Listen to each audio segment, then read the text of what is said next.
This test is very important for your exam. चाहे आपका exam academic है, GT है, अगर आप इस लिसनिंग को कर लेते हो तो आपको बहुत ज़्यादा हेल्प मिलेगी। अगर नहीं करोगे तो आपका ही लॉस होने वाला है। बात करते हैं पीडीएफ की, प्रेडिक्शन मटेरियल की, जो by grace of God hit गई है और 100% हमें रिजल्ट भी देखने को मिलते हैं। फर्स्ट ऑली, बहुत सारे लोगों के माइंड में एक नेगेटिविटी है कि प्रेडिक्शन मटेरियल के ऊपर टेस्ट नहीं करना चाहिए क्योंकि ये फेक होता है। बट मैं आपको विद प्रूफ, उन स्टूडेंट्स के प्रूफ दिखाऊंगा जिन्होंने हमारे से प्रेडिक्शन प्लस मटेरियल लिया with mobile screen recording. You can check 100% same वही चीज़ देखने को मिली जो हमने स्टूडेंट्स को प्रोवाइड की थी। सो अगर आपको भी लिसनिंग, रीडिंग, राइटिंग और स्पीकिंग चाहिए तो आप मुझे डायरेक्ट मैसेज कर सकते हो मेरे व्हाट्सएप के ऊपर।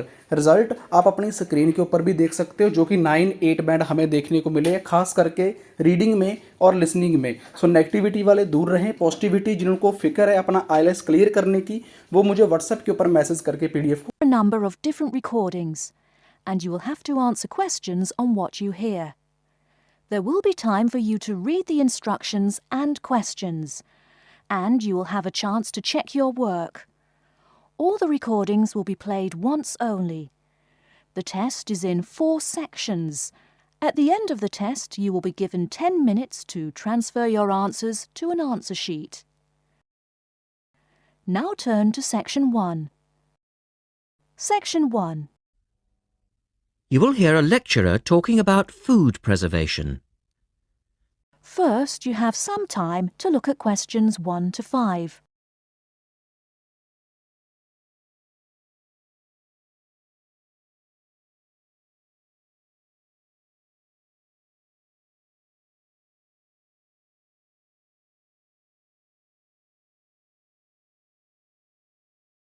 In today's lecture, I'd like to look at the topic of food preservation and start by asking the obvious question, why do we need to preserve food?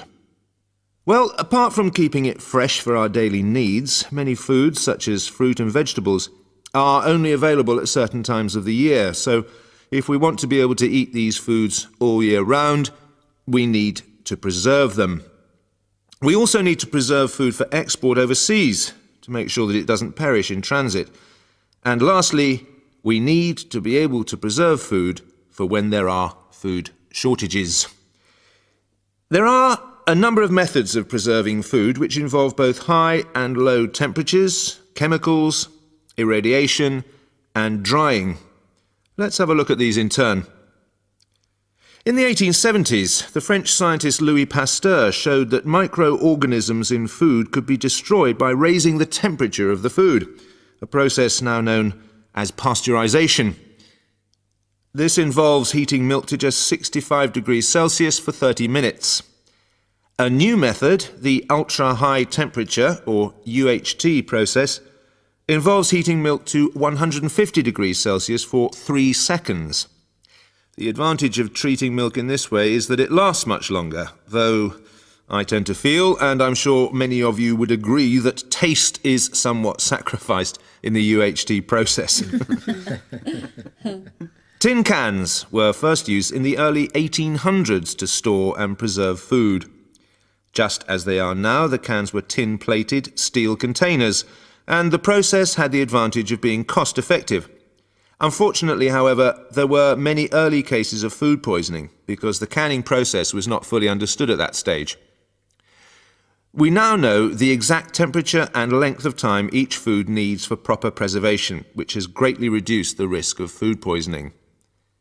People living in cold climates often preserve food by burying it in the snow, and the Romans knew all about the advantages of packing food in ice. But for most people, this was not an option until the invention of the refrigerator in 1834. Today, however, refrigeration is the most important means of preserving food because the food stays fresh without needing to be treated.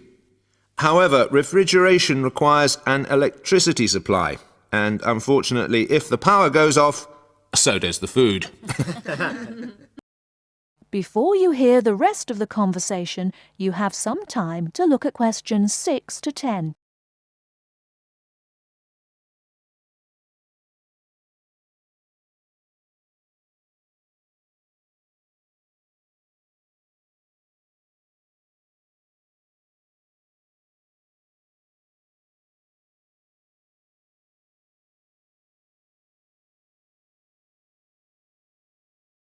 Now listen and answer questions 6 to 10.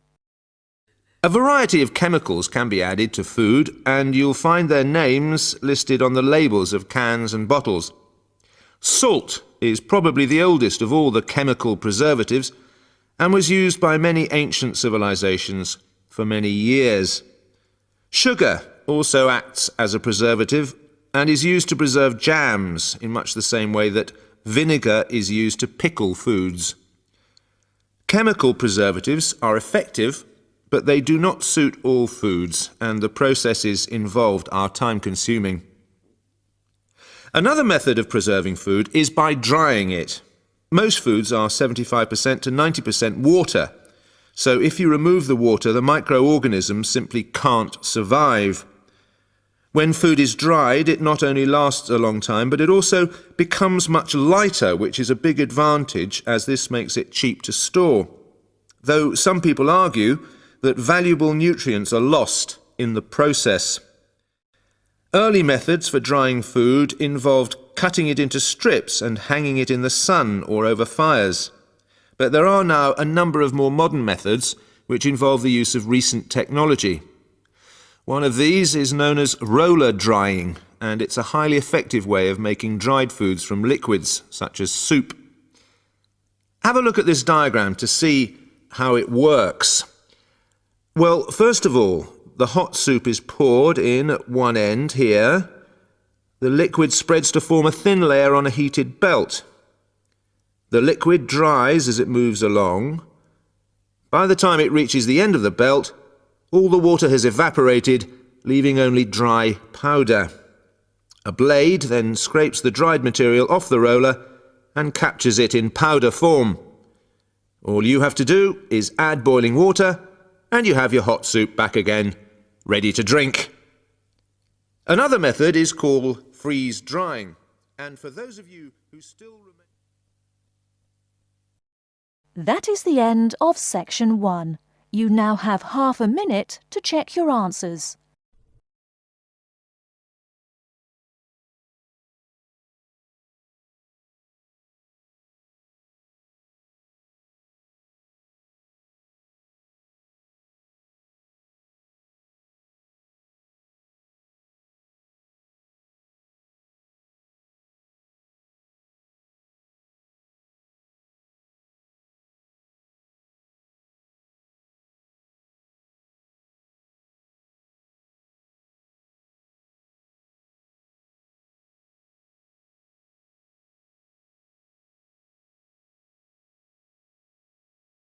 Section 2. You'll hear a tutor and 3 students discussing their work. First, you have some time to look at questions 11 to 17.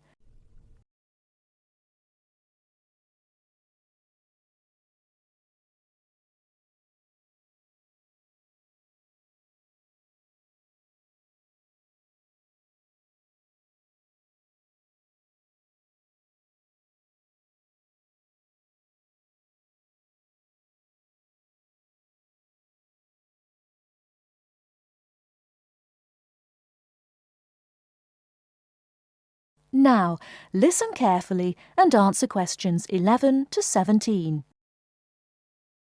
Good morning everyone. Well, in today's tutorial we're going to discuss the essays that you have to submit by the end of next week. Some of you will have already started them, which is good, and if you haven't, well that's okay, but you'll have to get a move on. So, let's begin with you, Simon. What's happening with you? Well, I've made a start on it. I researched the background quite extensively last weekend. I should get to the writing stage tomorrow with a bit of luck, and I'll get finished at the weekend. What are you writing about?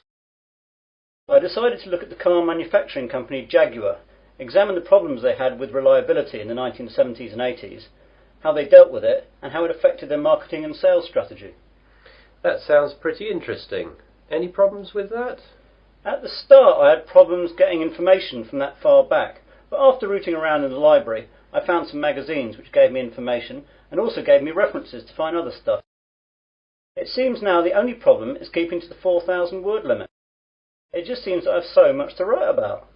It seems I'll need 5,000 or even 6,000 words to be able to cope.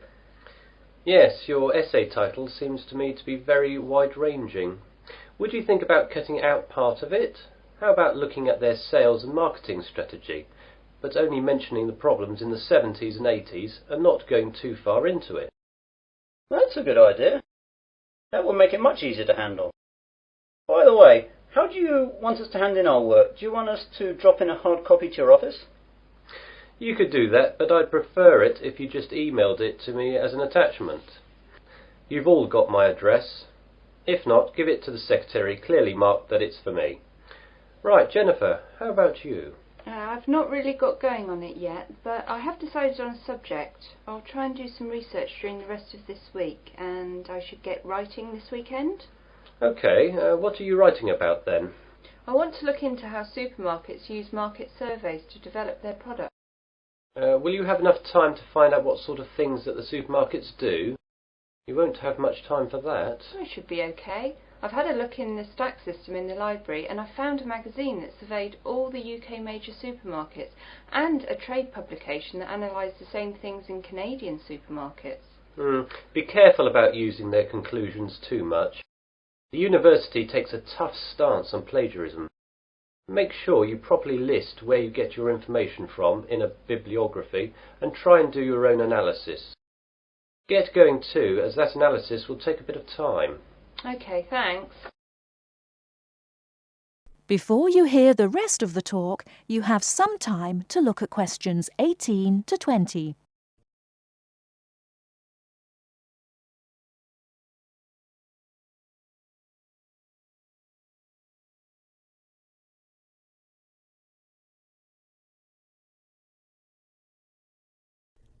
Now listen and answer questions 18 to 20. And Melanie, how is your work going? I'm a bit behind, I'm afraid. I was sick all last week and the weekend with flu. I've got a subject, I think, but I've not done any work on it yet. Is there any chance I can get an extension to the submittal date? The policy of the department is not to give any extensions unless there are extenuating circumstances. Do you have a doctor's certificate or anything?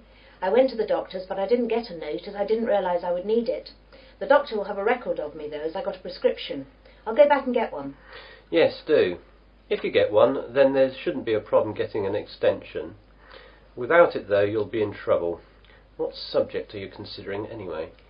I thought I'd do an overview of the UK mortgage interest rates and their effect on housing sales trends over the last 10 years. I thought it might be of interest because of the huge increases of house prices over the last decade.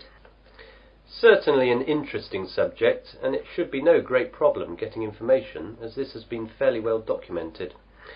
It's a lot of work again, though, and you'll really need to get cracking on it, even with the extension, if you get one. Well, I've not got much on for the rest of the week, and I've set aside the weekend to really get to grips with it. Good. Now, is there anything else? That is the end of section 2. You now have half a minute to check your answers.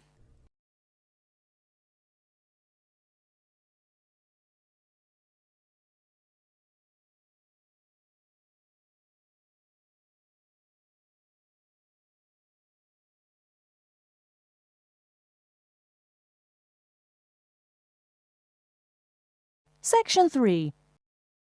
You will hear a conversation between two students, Peter and Susan. They will talk about their activities at the weekend. First, you have some time to look at questions 21 to 24.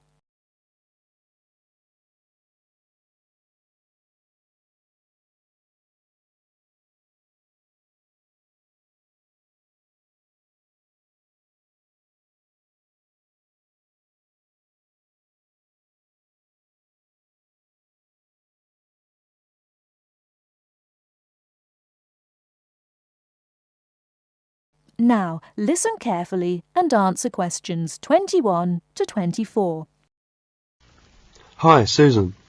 Hi, Peter. It's Friday again. Anything particular you want to do at the weekend? No, nothing particular in mind. Maybe tonight I'll go to a pub with some friends for the happy hour. You know, drinks are half price at weekends, and I don't have to get up very early tomorrow. Saturday morning, that's the time for washing my car, doing the laundry, and then go out for brunch. That's breakfast and lunch combined, right? Yes, that's it. You can spend 2 hours or more over brunch. It's a huge meal. You can have all the breakfast things as well as all sorts of lunch things, such as salads, chicken, pies and fruit. It's not expensive. You just pay £7 per person. For that you can eat as much as you like. It's a good time for all the family. Oh, that sounds good. What do you usually do at weekends? On Sundays I have a lot of newspapers to read. So do I. I sit in the garden over a cup of coffee with a continental breakfast and read that it's Sunday newspapers. Relax. How about Saturdays? Oh, I usually go to a club to play chess with some friends. I love the game very much. It's great fun, isn't it? Yes, lots of fun. I enjoy playing chess on Saturdays. I've never played chess, but I'd like to learn it someday. Is it difficult to learn? No, not at all. I can teach you if you like. A week later. Now Susan is teaching Peter how to play chess. Listen to their conversation. Before you hear the rest of the talk, you have some time to look at questions 25 to 30.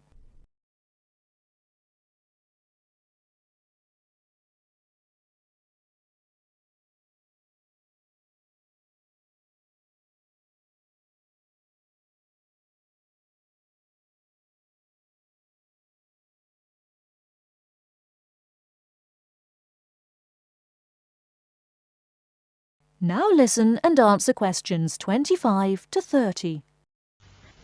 Could you teach me how to play chess now? Yes, it's a board game played by 2 persons. How many pieces does each person have? 16 pieces. Each player has 2 rooks, 2 bishops, 2 knights, 1 king, 1 queen, and 8 pawns. One person uses the light-coloured pieces and the other plays with the dark-coloured pieces. The colours are always called white and black, even if they are cream and red. At the beginning of the game, the pieces are set up on the chessboard as shown in the picture. Oh, I see. There are 64 squares on the board. The rows of squares across the board are called ranks. You mean the horizontal rows?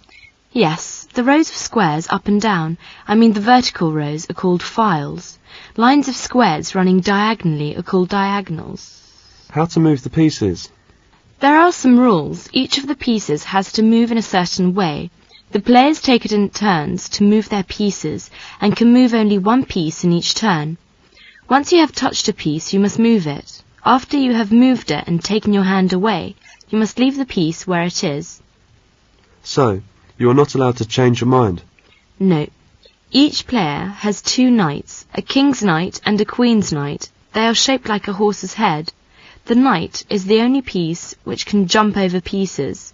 It can jump over pieces of its own colour, or over enemies' pieces.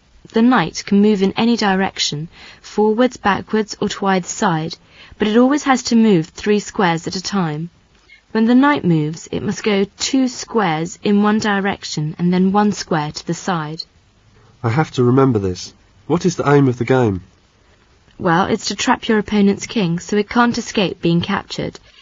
That is, there are no squares for it to escape to, no pieces to protect it, and no pieces to capture the checking piece. When this happens, it is called checkmate, and the player with the checking piece or pieces wins. I'm afraid I need a lot of practice. Thank you very much.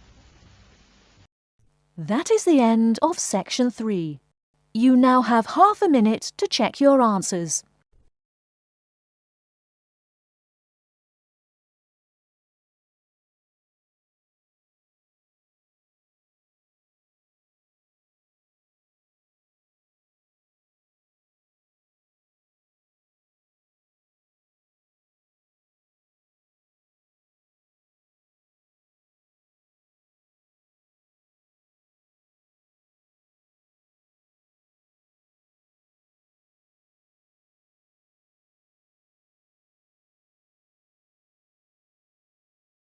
Section 4. In this section, you'll hear a message left to John on how to look after the house. First, you have some time to look at questions 31 to 40.